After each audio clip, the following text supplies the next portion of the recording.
গোমহল ঘাটাল পশ্চিম মেদিনীপুর, তাই তো? সাপটি যে দেখেছিলাম ওনার নাম পান্নালাল বাউর। পান্নালাল বাবুর বাড়ির দেয়ালের গায়ে, বিল্ডিং এর গায়ে, তাই তো? কখন দেখেছেন? ওদিকে ফোনটা করো। সকাল 7টায়। নাম্বার কি আপনার কাছে ছিল? অসংখ্য ধন্যবাদ ফোন করার জন্য। আপনি যে সেই ঘোড়াইদের ঘরে ধরছিলেন ব্লিচিং পাউডার কিনে নেবেন 500 গ্রামের কোটোটা, 2 কিলো টাটকা চুন কিনবেন, প্যাকেট চুন, কারেন্ট চুন, যেন বাসি চুন না হয়। ভুসিমাল দোকানে বাসি চুন কিনলে ফুটবে না।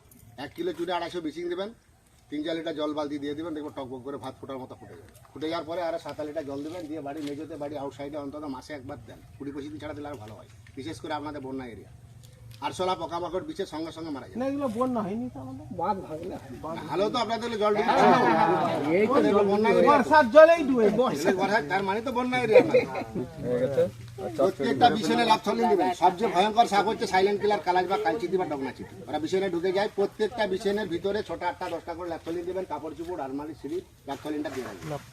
বাড়িতে কখনো কার্বন দেবেন না। মশা মারা ধূপ দেওয়া, কার্বন দেওয়া একই ব্যাপার। সাপ অজ্ঞান হয়ে পড়ে থাকবে, যখন যাবে নিয়ে যাবে।